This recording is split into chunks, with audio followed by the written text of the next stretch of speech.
Hello guys, welcome to my channel let me teach. आज हम पढ़ेंगे रेशियो एंड प्रोपोर्शन में एक्सरसाइज नंबर 12.3। तो इसका फर्स्ट क्वेश्चन देखते हैं। फर्स्ट क्वेश्चन क्या बोल रहा है, if the cost of 7 meter of cloth is 1470, find the cost of 5 meter of cloth. यदि 7 मीटर कपड़े की कीमत 1470 रुपये है तो 5 मीटर कपड़े की कीमत कितनी होगी। तो देखो, 7 मीटर कपड़े की कितनी कॉस्ट है, 1470 रुपीज़। तो 1 मीटर क्लोथ्स की कितनी होगी, तो 1 मीटर क्लोथ्स की कैसे निकालेंगे, 1470 अपॉन पहले जितनी थी, पहले कितनी थी 7 मीटर की, तो डिवाइड दे दो इससे। तो डिवाइड दोगे तो कितना आएगा 210 यानी हम कह सकते हैं कि 1 मीटर की जो कीमत है वो कितनी है, 210 रुपये है। पूछी कितनी हमसे, 5 मीटर की, 5 मीटर की। तो 5 मीटर की कैसे निकालेंगे, 1 मीटर क्लोथ्स की 1 मीटर क्लोथ्स प्राइस मल्टीप्लाई 5। तो 1 मीटर क्लोथ प्राइस कितना है 210 मल्टीप्लाई 5 तो ये कितना आ जाएगा 1050 रुपीज़, 1050 रुपीज़। और यही क्या आपका आंसर।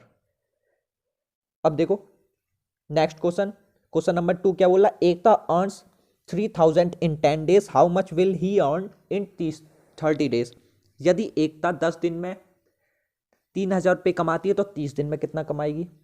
तो देखो हमसे पूछा क्या है, डेज, तो जो पूछा होता है उसको पहले लिखते हैं। तो यानी कि पहले 10 डेज में कितना अर्न करती है वो, 10 डेज में कितना अर्न करती है 3000 रुपीज़।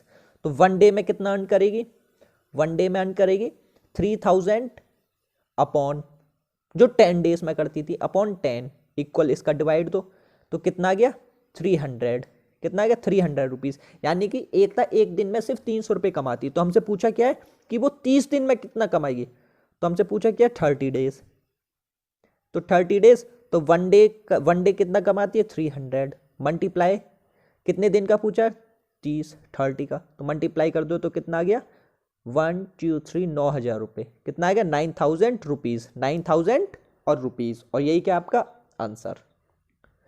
क्वेश्चन नंबर 3 क्या बोला है, last 3 days how many centimeter rain will fell in 1 full week, assume the rain continue to fall as the same rate. तो हमसे बोला है यदि पिछले 3 दिन में इतने मिलीमीटर बारिश गिरी है तो अगले एक हफ्ते में कितने डेज होते हैं 7, तो अगले 7 दिन में कितने मिलीमीटर बारिश गिरेगी, क्योंकि इसने सेम बोल दिया है कि सेम रेट रखना है। तो हमसे पूछा क्या इसने डेज का, तो डेज क्या लिखेंगे पहले, तो 3 डेज में कितनी बारिश होती है, 3 डेज में जो बारिश होती है वो है 276 mm। तो 1 डे में कितना होगा, तो 1 डे में बारिश कितनी होगी 276 अपॉन 3, तो डिवाइड दो 92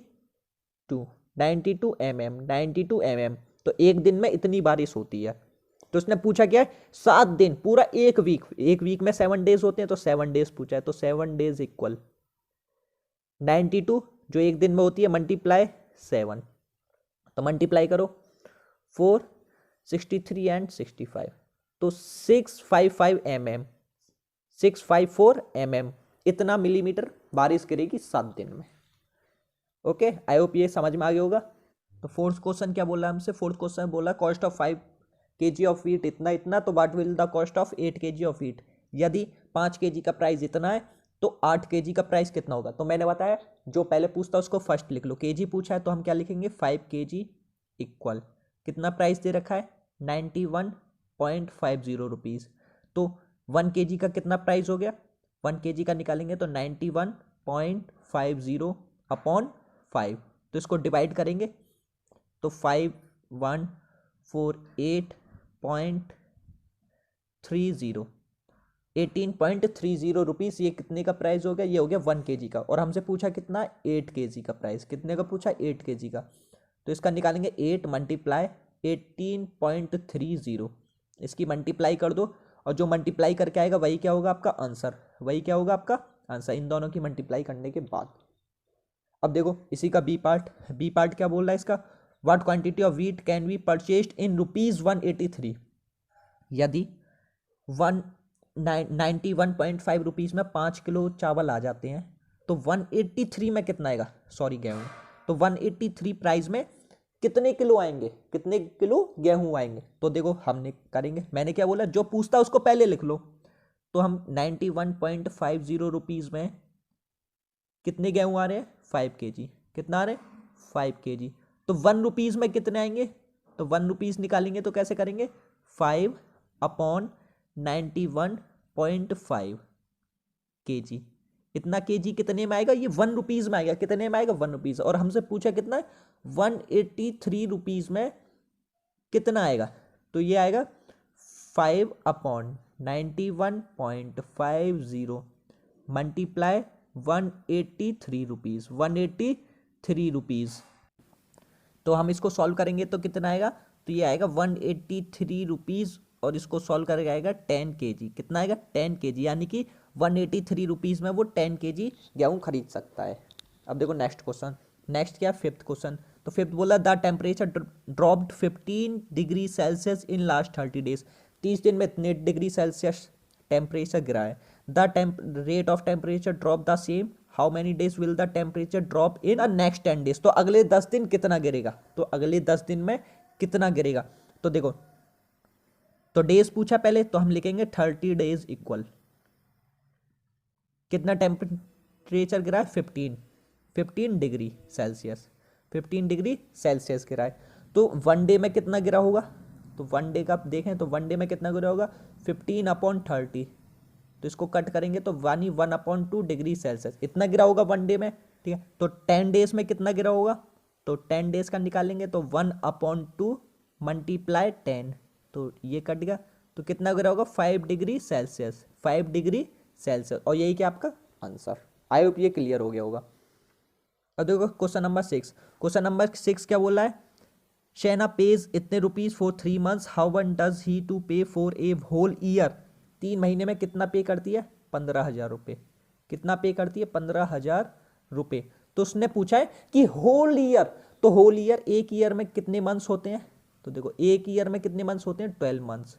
तो इसको मंथ्स में कन्वर्ट कर दे, यानी कि हमसे पूछे 12 मंथ्स में वो कितना पे करेगी, 12 मंथ्स में वो कितना पे करेगी। तो 1 मंथ में कितना पे करती है वो, 15,000/3। तो इसको कट करो तो कितना आएगा, 5,000 रुपीज़ वो एक महीने का पे करती है। तो 12 महीने का कितना पे करेगी, 12 मंथ्स का 50,000 मल्टीप्लाई 12, तो कितना आएगा ये 60,000 रुपीज़ वो पे करेगी पूरे एक साल का, पूरे एक होल ईयर का। अब करते हैं हम 7th क्वेश्चन। 7th क्वेश्चन क्या बोला, cost of 4 dozen bananas is ₹180, how many bananas can be purchase for 90 rupees. यानी कि 180 रुपये में 4 डजन के लिए आते हैं, तो 90 रुपये में कितने के लिए आएंगे। तो सबसे पहले ये समझो कि 180 रुपीज़ में कितने के लिए आते हैं, 180 रुपीज़ में आते हैं 4 डजन। 4 डजन, तो एक डजन में कितने केले होते हैं, 12। तो 4 मल्टीप्लाई 12, यानी कि 180 रुपये में वो 48 बनानास लाती है। कितने बनानास लाती हैं, 48 बनानास। तो 1 रुपीज़ में कितना आएगा, तो 48/180 बनानास, 180 बनानास। तो हमसे पूछा क्या है, इसने पूछा हमसे तो 90 रुपीज़ में, तो 90 रुपीज़ में कितने आएंगे, तो 90 इक्वल 48/180 मल्टीप्लाई 90। तो ये 90 से 2 टाइम्स गया और ये 2 से 12 टाइम्स गया, तो इक्वल कितना आ गया, 12। यानी कि 90 रुपीज़ में 12 बनानास आएंगे। कितने बनानास आएंगे, 12। तो हम बोल सकते हैं कि 90 रुपीज़ में 12 बनानास, और एक डजन में कितने बनानास होते हैं, 12। तो हम बोल सकते हैं कि 90 रुपीज़ में कितने डजन आएंगे, 1 डजन, 1 डजन बनानास आएंगे। और यही क्या आपका आंसर। ये क्वेश्चन नंबर 8। क्वेश्चन नंबर 8 क्या बोल रहा है, the weight of 72 books is 9 kg, what is the weight of 40 such books. यदि 72 बुक्स का वजन जो वो 9 किलो है, तो 40 बुक का वजन कितना होगा। तो बुक्स पूछिए तो बुक्स ही पहले लिखेंगे। तो 72 बुक्स का कितना वेट है, 9 kg। तो 1 बुक का कितना वेट होगा, 1 बुक का वेट होगा 9/72 kg। तो 9 से कितने टाइम्स जाएगा, 8 टाइम्स, 1/8 kg। तो एक बुक का वजन होगा 1/8 kg। तो हमसे पूछी कितनी बुक्स का, 40 बुकों का, 40 बुक्स का, 40 बुक्स का। तो उसको निकालेंगे तो वन बुक का वेट मल्टीप्लाई 40, कट करो 5 टाइम्स, यानी कि 40 बुकों का कितना वजन होगा 5 kg, 5 kg। और यही क्या आपका आंसर। आई होप ये क्लियर हो गया होगा। अब देखो क्वेश्चन नंबर 9। क्वेश्चन नंबर 9 क्या बोला, a truck required 108 litre diesel for covering a distance. एक ट्रक को 108 लीटर डीजल की जरूरत पड़ती है 594 किलोमीटर कवर करने के लिए। तो will be required by truck to convert video to, यदि 1650 किलोमीटर कवर करना है तो उसे कितने लीटर की जरूरत पड़ेगी। तो देखो 594 किलोमीटर वो कितने लीटर में कवर कर रहा है, 108 लीटर में, 108 लीटर में। तो 1 किलोमीटर कितने में कवर करेगा वो कवर करेगा 108 अपॉन 594 लीटर में, इतने में ही कवर करेगा। तो उसने हमसे पूछा है कि 1650 किलोमीटर वो कितने डीजल में कवर करेगा, तो वो करेगा 108 अपॉन 594 मल्टीप्लाई 1650 लीटर, कितना आएगा लीटर, लीटर में क्या है यूनिट। तो इसको सॉल्व कर लेना, इसको सॉल्व करके जो आएगा वही क्या होगा आपका आंसर, वही क्या होगा आपका आंसर। हम बढ़ते नेक्स्ट क्वेश्चन की तरफ। नेक्स्ट क्वेश्चन बोला 10 वाट purchase 10 pen for 150, Manish buy 7 pen इतना, can you get the pen off. तो मनीष 10 पेन 150 रुपये में खरीदता है और मनीष 7 पेन 84 रुपये में खरीदता है। तो हमें ये डिसाइड करना है कि सस्ती पेन किसने खरीदी, सस्ती पेन किसने खरीदी है। तो हम निकालेंगे सस्ती पेन किसने खरीदी है। तो यहाँ पार्ट कर लिए 2 पार्ट। तो इधर एक तरफ निकालेंगे हम राजू का, कि राजू ने कितने में खरीदी। तो कैसे निकालेंगे, तो देखो क्या 10 पेन कितने में खरीदी उसने 150 रुपीज़ में, कितने में खरीदी है 150 रुपीज़ में, 150 रुपीज़ में। तो उसने 1 पेन कितने में खरीदी होगी, 1 पेन कितने में खरीदी होगी 150 अपॉन 10 रुपीज़। तो 1 पेन उसने खरीदी है 15 रुपीज़ की, कितने ही खरीदी है 15 रुपीज़ की, किसने राजू ने। और दूसरा क्या है, दूसरा मनीष। अब हम निकालेंगे मनीष का, क्या निकालेंगे मनीष का, मनीष। तो मनीष ने जो 7 पेन खरीदी है वो कितने में खरीदी है 84 रुपीज़ में, कितने में 84 रुपीज़ में। तो उसने 1 पेन कितने में खरीदी होगी 84 अपॉन 7, ये कट हो गया तो कितने टाइम्स गया 12 टाइम्स, यानी उसने एक पेन 12 रुपए की खरीदी है। राजू ने एक पेन खरीदी है 15 रुपए की और मनीष ने खरीदी है एक पेन 12 रुपए की। किन दोनों में से सस्ती पेन किसने खरीदी है, मनीष ने। किसने खरीदी है, मनीष ने। और यही क्या आपका आंसर। तो देखो ठीक है। अब देखो नेक्स्ट क्वेश्चन, नेक्स्ट क्वेश्चन क्या है, Anees made 42 runs in 6 overs, Anoop made 63 runs in 7 over, who made the runs per over. निकाल के बताना है, ठीक है, सेम एज एबव है। तो इसको 2 स्क्रीन में पार्ट डिवाइड कर लेते हैं। यहाँ पर है अनीस, कौन है अनीस। अब देखो अनीस का क्या है, उसने 42 रन्स बनाए 6 ओवर में। तो हमसे पूछा कितना पर ओवर, तो ओवर वाला पहले लिख लेंगे। तो उसने 6 ओवर में, 6 भी लिख ले लो, 6 ओवर में उसने 42 रन्स बनाए। कितने रन्स बनाए 42 रन्स। तो एक ओवर में कितने बनाए होंगे 42 अपॉन 6, 42 अपॉन 6 रन्स बनाए होंगे। तो मतलब 6 से इसको डिवाइड कर लो 7, यानी कि उसने एक ओवर में 7 रन बनाए। अनीस ने एक ओवर में कितने रन बनाए 7 रन। अब इधर आ जाओ अनूप, अनूप का क्या बोला है, अनूप का बोला है कि अनूप ने 7 ओवर में 63 रन बनाए। 7 ओवर में कितने रन बनाए उसने 63 रन, 63 रन बनाए। तो उसने एक ओवर में कितना रन बनाए 63 अपॉन 7, तो इसने बनाए 9 रन। कितना बनाया 9 रन। यानी कि हम बोल सकते हैं कि मनीष ने तो एक ओवर में सिर्फ 7 रन बनाए और अनूप ने एक ओवर में 9 रन बनाए। कितना रन बनाए 9 रन। तो सबसे ज्यादा किसने रन बनाए एक ओवर में, अनूप ने। तो अनूप क्या हो गया आपका आंसर।